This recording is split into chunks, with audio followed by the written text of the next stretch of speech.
इधर इजराइल की जंग में अमेरिका ने अपना B-2 बॉम्बर उतार दिया, जिसने बीती रात हूती के ठिकानों पर बहुत बड़ी स्ट्राइक को अंजाम दिया।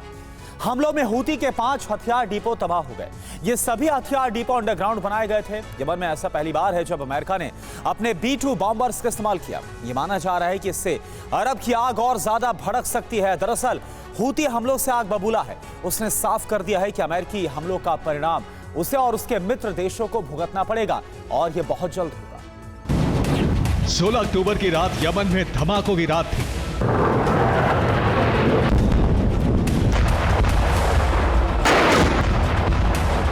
ऐसे विस्फोट जो मिडिल ईस्ट के इस मुल्क ने सालों से नहीं देखे थे।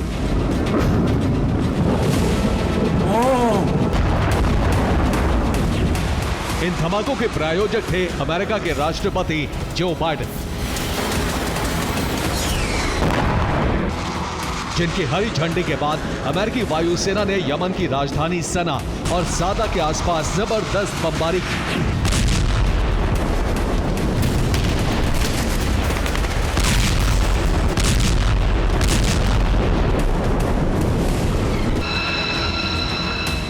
आधी रात मिडिल ईस्ट पहुंचे दुनिया के सबसे विध्वंसक B-2 बॉम्बर ने सना के आसपास मौजूद हूती के हथियार डिपो को तबाह कर दिया।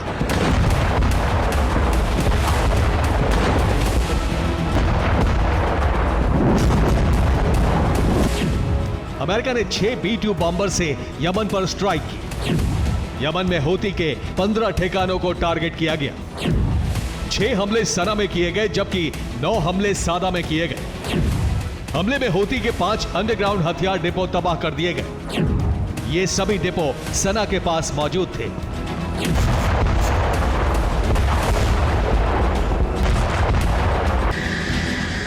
अमेरिका ने हमलों के लिए जाते अपने B-2 स्पिरिट बॉम्बर्स का वीडियो भी जारी किया है।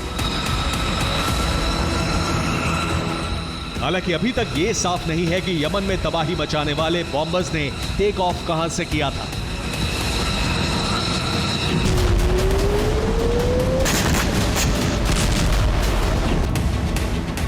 मिडिल ईस्ट में B-2 बॉम्बर का इस्तेमाल कर अमेरिका ने युद्ध की सारी सीमाओं को तोड़ दिया है।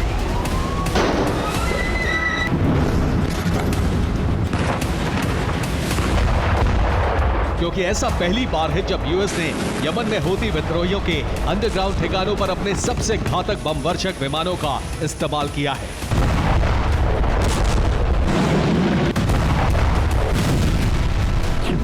हमले के बाद अमेरिकी रक्षा मंत्री लॉयड ऑस्टिन ने एक बयान जारी किया, जिसमें उन्होंने हूती को आने वाले बारूदी भविष्य की चेतावनी दी।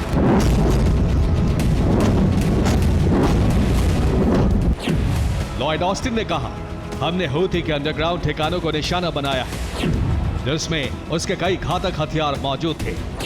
अमेरिका के दुश्मन को दिए जवाब से साफ है, वो अपने हथियारों को जमीन के कितने ही अंदर छिपा दे, हम उसे ढूंढकर बर्बाद कर देंगे।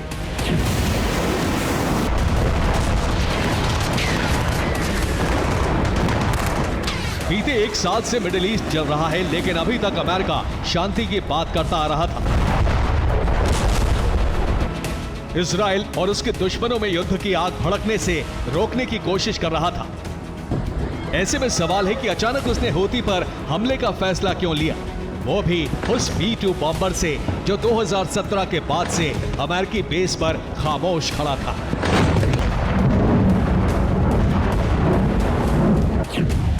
दरअसल हूती मिडिल ईस्ट में बेकाबू होता जा रहा था। बीते 1 साल में वो अमेरिका के 10 MQ-9 रीपर ड्रोन तबाह कर चुका था। इसके साथ ही लाल सागर और अदन की खाड़ी में भी हूती आक्रामक था। वो यहां मौजूद मालवाहक विमानों को टारगेट कर रहा था। अमेरिकी युद्धपोतों को भी उसने कई बार टारगेट किया था। हूती के हमलों को रोकने के लिए उसके हथियार डिपो को टारगेट करना अमेरिका की मजबूरी बन चुका था। हालांकि अमेरिका के लिए यह स्ट्राइक इतनी आसान नहीं थी, क्योंकि जिन हथियार डिपो को तबाह किया गया वो जमीन से कई फीट नीचे मौजूद थे।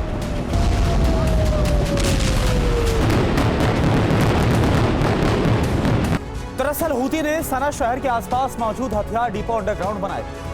दावा है कि सुरक्षा को देखते हुए यह हथियार डिपो बंकर जितने मजबूत बनाए गए थे। इन हथियार डिपो को जमीन से 100 फीट नीचे बनाया गया था। और इसमें मिसाइल, रॉकेट और ड्रोन रखे गए थे। हूती इनका इस्तेमाल लाल सागर में हमलों के लिए करता था। दरअसल मिडिल ईस्ट में अमेरिका के MQ-9 रीपर ड्रोन मौजूद है। अमेरिका ने ठिकानों की लोकेशंस को ढूंढने के लिए MQ-9 रीपर ड्रोन का इस्तेमाल किया। अमेरिका ने कुल 5 अंडरग्राउंड हथियार डिपो की पहचान की और इसके बाद B-2 बॉम्बर से सभी टारगेट्स को लॉक कर दिया गया। B-2 बॉम्बर से हमले के लिए GBU-28 बंकर बस्टर बम का इस्तेमाल किया गया। GBU-28 के इस्तेमाल की एक बड़ी वजह है दरअसल ये बंकर बस्टर बम जमीन में 160 फीट नीचे तबाही मचाने में सक्षम, जिन्होंने बड़ी आसानी से 100 फीट नीचे मौजूद हथियार डिपो को तबाह कर दिया। आप देखिए। हूती पर स्ट्राइक को अमेरिका और इजराइल के दुश्मन के लिए चेतावनी माना जा रहा है। साथ ही दावा है कि अमेरिका हूती को जड़ से खत्म करने का ऑपरेशन शुरू कर सकता है।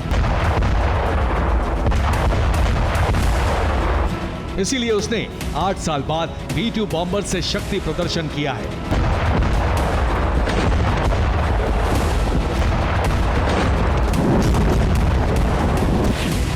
अमेरिका ने आखिरी बार जनवरी 2017 में B-2 बॉम्बर का इस्तेमाल किया था। अमेरिका ने लीबिया के सिरते में एयर स्ट्राइक की थी।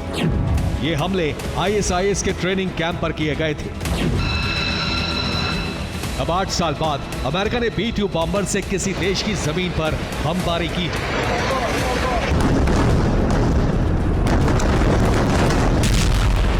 हालांकि कुछ रिपोर्ट्स की माने तो स्ट्राइक में अमेरिका के फाइटर जेट भी शामिल थे, जिनमें से एक फाइटर जेट को हूती ने मार गिराया। इधर वॉशिंगटन के माउंट रेनियर में एक E-18 ग्रोलर फाइटर जेट के क्रैश होने की खबर है। माना जा रहा है कि इस फाइटर जेट का हूती पर हुई स्ट्राइक से कनेक्शन था। हालांकि अमेरिका की तरफ से इस पर अब तक कोई बयान सामने नहीं आया है। इन हमलों के जरिए अमेरिका की कोशिश हूती को डराने की थी, लेकिन अमेरिकी स्ट्राइक के बाद वो और भड़क गया है। हमले के बाद हूती ने एक वीडियो जारी किया है। इस वीडियो में हूती लड़ाके यमन की समुद्री सीमा में नजर आ रहे हैं। उनके हाथों में रॉकेट लॉन्चर्स हैं। हूती ने इस वीडियो का टाइटल जिहाद वाली जंग दिया है। हूती ने साफ कर दिया है कि वो किसी भी कीमत पर लेबनान और फिलिस्तीन की मदद करना बंद नहीं करेगा और अमेरिका को भी हमलों की कीमत चुकानी पड़ेगी। इधर हूती पर हमलों के बाद इराकी रेजिस्टेंस का एक्शन तेज हो गया है। उसने इजराइल पर हमले शुरू कर दिए हैं। दावा है कि इराकी प्रॉक्सी अपने सीक्रेट ड्रोन से इजराइल पर हमले कर रहे हैं।